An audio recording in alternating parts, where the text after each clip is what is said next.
Yes, today we will read about simple, compound and complex sentences. देखो simple sentences क्या होते हैं? What are simple sentences? Read the following sentences given below carefully. यहाँ जो आपको sentences दे रखे हैं उनको read करना है आपको. The dog barks. Birds live in the nest. Birds live in nest. The girls and boys assembled in the playground. The baby cried for food. In sentence 1, there is a subject dog and there is a finite verb barks. पहली बात तो यहाँ subject क्या है dog और verb क्या है bark. Therefore, the sentence above contained only one finite verb. Such sentences are known as simple sentences. जिस सेंटेंस में सिर्फ एक वर्ब होगी वो भी पॉजिटिव होगी फाइनाइट होगी मतलब उसमें कुछ भी कॉम्प्लिकेटेड मतलब ईडी वगैरह ये सब नहीं लगा हुआ होगा सॉरी ईडी नहीं मतलब वो फाइनाइट वर्ब होनी चाहिए इनफाइनाइट वर्ब होनी चाहिए नॉट के साथ नहीं तो उन सेंटेंसेस को अपन क्या कहते हैं these are known as simple sentences. तो a simple sentence contains a subject and a verb. पहली बात तो simple sentence में क्या होता है एक subject होता है और एक verb होती है. It expresses a single complete thought that can stand on its own. और उसका खुद का एक meaning निकलना चाहिए खुद से उस sentence का meaning form होना चाहिए दूसरे sentence पे depend वो नहीं होना चाहिए.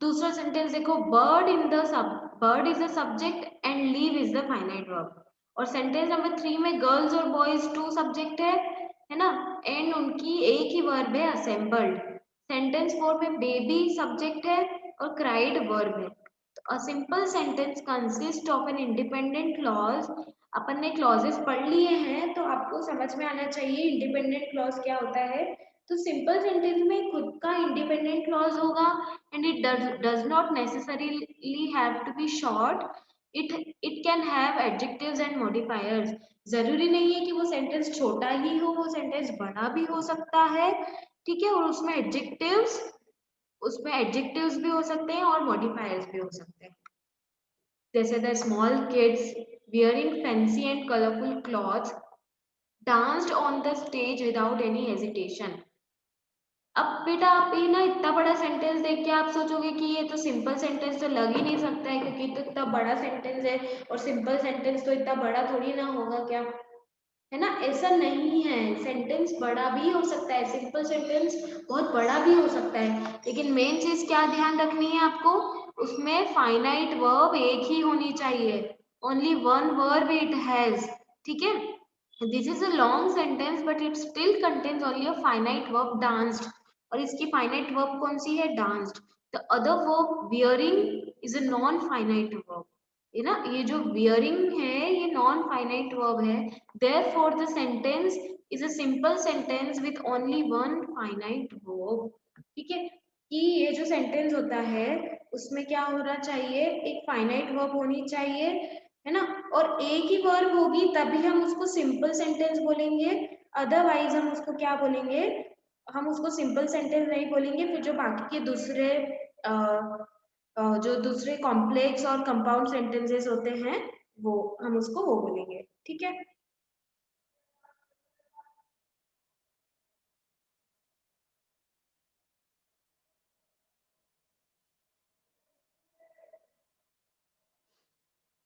अब बेटा है ना आपको मैं ये बताती हूँ कि फाइनाइट वर्ब और इनफाइनाइट वर्ब क्या होती है फाइनाइट वर्ब वो होती है जो एक इंडिपेंडेंट क्लॉज के अंदर उस वर्ब का अपन यूज करते हैं है ना और पूरे सेंटेंस में वो ही सबसे मेन चीज हमें बता रही होती है पूरे सेंटेंस का जो मीनिंग है वो उसी वर्ब से क्लियर हो जाता है वो होती है फाइनाइट वर्ब ठीक है और नॉन फाइनाइट वर्ब क्या होती है नॉन फाइनाइट वर्ब होती है जो हमारे इंडिपेंडेंट क्लॉज के अंदर नहीं है और जो दूसरे दूसरे क्लॉजेस के अंदर जो वर्ब आई हुई है वो होती है नॉन फाइनाइट वर्ब अब अपन नीचे वाले सेंटेंसेस देखते हैं उसमें क्या लिखा हुआ है अ सेंटेंस में also have a double subject और डबल ऑब्जेक्ट एक सेंटेंस के अंदर दो सब्जेक्ट भी हो सकते हैं और दो ऑब्जेक्ट भी हो सकते हैं अब ऐसा मत समझना कि मैम ने बोला कि एक ही वर्ब होनी चाहिए तो सब्जेक्ट भी एक ही होना चाहिए ऐसा नहीं है दो सब्जेक्ट तीन सब्जेक्ट चार सब्जेक्ट कितने भी सब्जेक्ट हो सकते हैं लेकिन वर्ब एक ही होना चाहिए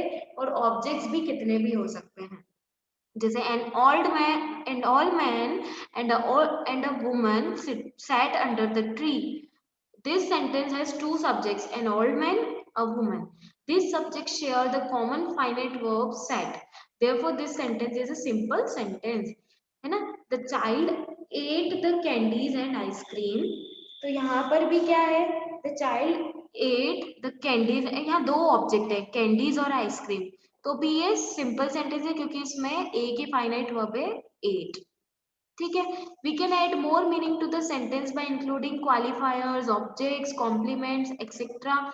इन सब का भी हम यूज करके उसको सेंटेंस को बना सकते हैं. दूसरा टाइप का सेंटेंस होता है compound sentence. A compound sentence is made up of two or more independent clauses. जो कंपाउंड सेंटेंस होता है वो दो या दो से ज्यादा इंडिपेंडेंट क्लॉजेस से बना होता है. This is the boys sang and the girls danced. This is a compound sentence which consists of two simple independent clauses connected by the coordinating conjunction and. The two independent clauses are the boys sang, the girls danced. इन दोनों का मतलब निकल रहा है. इसका मतलब है boys ने गाना गाया, गर्ल्स ने डांस किया. इन दोनों को हमने जोड़ा तो बन गया बॉयज ने गाना गाया और गर्ल्स ने डांस किया. और ये दोनों इंडिपेंडेंट क्लोजेज हैं जो कि कोऑर्डिनेट कंजक्शन एंड से जुड़े हुए हैं. ठीक है. In the compound sentence the boys sang and the girls dance there are two finite verbs. दो वर्ब है यहाँ पे. कौन कौन सी? sang और danced. ठीक है. Neither of the two clauses depend on the other. दोनों एक दूसरे पे डिपेंडेंट नहीं है. Both of them are of equal importance. मतलब दोनों इंडिपेंडेंट क्लॉजेस हैं. Men may come and men may go, but I go on forever. This compound sentence consists of three independent clauses. यहाँ तीन इंडिपेंडेंट क्लॉजेस है. और ये कौन कौन से वर्ड से जुड़े हुए हैं? एंड से और बट से. है ना? Are the coordinating conjunction joining three clauses. चलो. Now who will tell me यहाँ पे three coordinating three independent clauses कौन कौन से हैं? Men may come and men may go, but I go on forever. What are the three independent clauses in this sentence? Who is going to answer?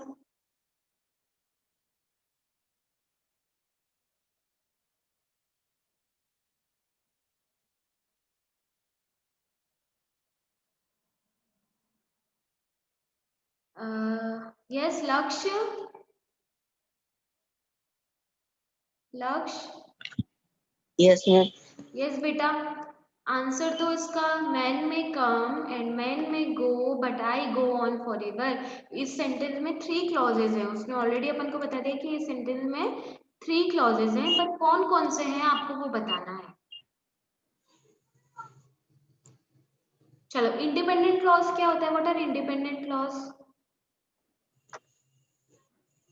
Ma'am जो किसी पे depend नहीं है. और खुद का कोई मीनिंग होता है उसका. ठीक है. चलो. अब यहाँ पर थ्री कैसे डिवाइड करोगे? इस सेंटेंस को थ्री पार्ट्स में डिवाइड करना है. How you will divide the sentence in three parts? पढ़ो इसको. मैम डिवाइड करना है थ्री पार्ट में. Ma'am first part when may come. Man में कम. ठीक है. Very good. फर्स्ट पार्ट ये हो गया. यहाँ पर एक लाइन बना लेते हैं. मैन में कम. ये हो गया हमारा first part. Second. And man my go. Man में गो एंड नहीं लगेगा क्योंकि ये कंजक्शन है. तो सेकेंड पार्ट हो गया मैन में गो. और third part I go on for forever. Very forever. good. Very good. You are right. देखो यहाँ पर three part three independent clauses कौन कौन से हैं? मैन में कम. फिर दूसरा पार्ट है मैन में go and I go on forever. ये हो गए three clauses. These are three independent clauses क्योंकि इन तीनों का ये खुद पे डिपेंड है, दूसरों पे डिपेंड नहीं है. इनका खुद का मीनिंग फॉर्म हो रहा है. लेकिन यहाँ पर दो क्या है? तीन इंडिपेंडेंट क्लॉजेस हैं और दो कंजक्शंस है. कौन कौन से? And but. ठीक है. और दूसरी बात यहाँ पे वर्ब्स भी हैं दूसरी, जैसे कम. कम एक वर्ब है. ठीक है. फिर दूसरी वर्ब है इसमें गो. यहाँ पे भी गो, हर सेंटेंस में वर्ब्स है, तो ये कंपाउंड सेंटेंस हो गया। पॉइंट्स टू रिमेंबर में क्या है, if a compound sentence is made of two clauses having the same subject then the second subject is often omitted. अगर एक कंपाउंड सेंटेंस में दो क्लॉजेज हैं और दोनों का सब्जेक्ट सेम है तो एक सब्जेक्ट को अपन हटा सकते हैं। जैसे इसके पहले वाले अपन ने चैप्टर में एक्सरसाइज करी थी ना, तो उसमें अपन ने पीछे से ही और शी हटा दिया था। ऐसे ही हरी, हरी के लिए पीछे ही यूज किया, तो Hari went home and he took rest, इसको अपन ऐसा लिख सकते हैं, Hari went home and took rest, क्योंकि अपन ही में भी बात तो हरी की कर रहे हैं, तो सब्जेक्ट हटा सकते हैं वहां से। ठीक है, ये कंपाउंड सेंटेंसेस हैं, कुछ एग्जांपल्स भी दे रखे हैं इसमें। ध्यान रखने वाली क्या बात है, the words however, therefore, nevertheless are not conjunctions, they can not be use to connect two independent clauses. इन तीनों वर्ड का आप यूज नहीं कर सकते हो क्लॉजेस को जोड़ने के लिए। जैसे he lost all his money, nevertheless he is happy. Resham's car broke down on the way, therefore he hired a taxi. Here, nevertheless and therefore are not coordinating conjunction. These are two independent clauses separated with a semicolon. तो हम इनको क्या बोलेंगे, हम इनको हमारा compound sentence नहीं बोलेंगे क्योंकि ये कोऑर्डिनेटिंग कंजक्शंस नहीं होते हैं। These are not the coordinating conjunctions. Third होता है कॉम्प्लेक्स सेंटेंस। कॉम्प्लेक्स सेंटेंस क्या होता है, जैसे कॉम्प्लेक्स वर्ड का मतलब ही होता है कॉम्प्लिकेटेड, ऐसे कॉम्प्लेक्स भी क्या होता है, कॉम्प्लिकेटेड होता है। A complex sentence is made up of principal clause and one or more subordinate clauses. Compound sentences में क्या थे, दो या दो से ज्यादा कौन सी क्लॉजेस थे, इंडिपेंडेंट क्लॉजेस थे। लेकिन कॉम्प्लेक्स सेंटेंस में क्या होगा, एक तो मेन क्लॉज होगा और एक सबऑर्डिनेट क्लॉज भी इसमें होगा।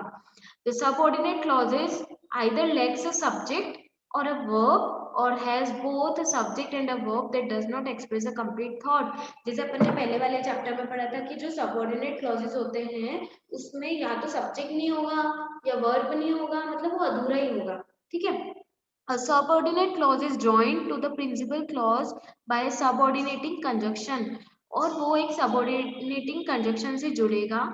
जैसे कि after eating lunch at a hotel, team went to the gym to exercise। the first clause क्या है, after eating lunch at a hotel is the subordinate clause। ये एक subordinate clause है, क्यों, क्योंकि इसमें सब्जेक्ट तो है ही नहीं। ठीक है, which does not make complete sense and is incapable of standing on its own। खुद से खड़े होने में इसको दिक्कत है इस सेंटेंस को, तो ये एक सबऑर्डिनेट क्लॉज है। और दूसरा, Tim went to the gym to exercise, ये एक कंप्लीट सेंटेंस है, ये एक इंडिपेंडेंट क्लॉज है, मेन क्लॉज है, क्योंकि ये खुद से एक मीनिंग फॉर्म कर रहा है। To convey the full meaning, it has to be joined with the subordinate clause using a subordinating conjunction। Yes, Jay? Ma'am जो अभी आपने समझाया वो समझ नहीं आया ऊपर। देखो वापस देखना एक बार, मैं बताती हूँ। देखो इसमें क्या लिखा हुआ है, एक सेंटेंस है पूरा, क्या है sentence, after eating lunch at a hotel, है ना, सॉरी हाँ, after eating lunch at a hotel Tim went to the gym to exercise. इस लाइन का क्या मतलब है, होटल में लंच करने के बाद। अब मुझे ये बताओ, होटल में लंच करने के बाद क्या है, ये कंप्लीट सेंटेंस है जाए, is it a complete sentence? No no, क्योंकि इसका कुछ कंप्लीट मीनिंग निकल ही नहीं रहा है, ये अधूरा है। और दूसरे सेंटेंस का क्या मतलब है, Tim went to the gym to exercise, जो टिम था वो जिम गया एक्सरसाइज करने के लिए। यस, क्या इसका कोई मीनिंग निकल रहा है, टीम जिम गया एक्सरसाइज करने के लिए, is it meaningful? Yes, this sentence is meaningful, इसलिए ये पीछे वाला जो सेंटेंस है वो मेन क्लॉज है और आगे वाला सेंटेंस क्या है, सबऑर्डिनेट क्लॉज है। मतलब आगे वाला सेंटेंस पीछे वाले सेंटेंस पे डिपेंड है ताकि उसका वो मीनिंग कंप्लीट फॉर्म कर सके, ये मतलब था इस सेंटेंस का। Therefore this is a complex sentence, इसलिए जब हम इन दो सेंटेंसेस को जोड़ेंगे तो वो एक कॉम्प्लेक्स सेंटेंस बन जाएगा। A complex sentence always has a subordinator as, because, since, after, when और relative pronouns what, that, which, है ना। एक सबऑर्डिनेट कंजक्शन के अंदर, कॉम्प्लेक्स सेंटेंस के अंदर ये सारे वर्ड्स मिलेंगे और इससे सेंटेंस जुड़ा हुआ मिलेगा। ठीक है, जैसे study the examples of complex sentence given below. Mallika ordered food for me because I was hungry. Because I was hungry, yes Jay tell me because I was hungry, ये जो वर्ड है क्या ये कंप्लीट है? बिकॉज आई वॉज हंग्री एक सेंटेंस जो है, is it a complete sentence? No. No, क्योंकि इसका सिर्फ इतना ही मीनिंग निकल रहा है क्योंकि मुझे भूख लगी थी, तो उसके पहले का क्या सेंटेंस है हमको मतलब ही नहीं पता, ये सेंटेंस अधूरा है। इसलिए आगे का सेंटेंस, मेन जो सेंटेंस है वो क्या है? Mallika ordered food for me because I was hungry. जब अपन ने पूरा सेंटेंस बनाया तब इसका कंप्लीट मीनिंग निकला। ठीक है, तो आगे वाला जो है सेंटेंस वो है, आगे वाला मेन क्लॉज और पीछे वाला है सबऑर्डिनेट क्लॉज। ओके, अब देखो यहाँ पर इस चैप्टर में आपकी सिर्फ एक ही एक्सरसाइज है। इसमें आपको क्या करना है, आपको पहली बात तो जो क्लॉज है वो अंडरलाइन, क्लॉज अंडरलाइन नहीं करना, आपको ये ढूंढना है कि सिंपल सेंटेंस है कि कंपाउंड सेंटेंस है कि कॉम्प्लेक्स सेंटेंस है। You have to find out whether the sentence is simple, complex or compound. जैसे फर्स्ट वाला बताती हूँ, The children were laughing. यहाँ सिर्फ एक ही वर्ब है, एक ही सब्जेक्ट है, इसलिए ये सेंटेंस कौन सा है? Simple sentence. लेकिन दूसरा वाला देखो, They are coming by car, so they should be there soon. They should be here soon. ठीक है, पहली बात तो यहाँ पर क्या करेंगे हम, पहली बात तो they are coming by car, ये एक कंप्लीट सेंटेंस हो गया। They should be here soon, ये भी एक कंप्लीट सेंटेंस हो गया। ठीक है, इसका मतलब कि इस सेंटेंस में दो क्या है, दो इंडिपेंडेंट क्लॉजेस हैं, और दो इंडिपेंडेंट क्लॉजेस किस सेंटेंस में होते हैं? कंपाउंड सेंटेंस में होते हैं। Therefore this is a compound sentence. Okay, अब नीचे वाला देखो, wait here until I return. अब मुझे ये बताओ कि वेट हियर का तो मतलब है यहाँ इंतजार करो, अंटिल आई रिटर्न, जब तक मैं वापस न आऊं। क्या ये कंप्लीट सेंटेंस है? No, this is not a complete sentence. ठीक है, तो ये एक सबऑर्डिनेट क्लॉज है, और सबऑर्डिनेट क्लॉज कौन से सेंटेंस में आता है? कॉम्प्लेक्स सेंटेंस में। Therefore the answer is this is a complex sentence. ठीक है, ये मैंने आपको एग्जांपल्स बताए हैं। आज आप घर पे ये वाले सारे सेंटेंसेस ट्राई करोगे, you will try it home, and in the next class you will ask me if you have any doubt, you will ask me in next class, it means tomorrow. Okay, so now the time is over and I am ending the class. See you tomorrow.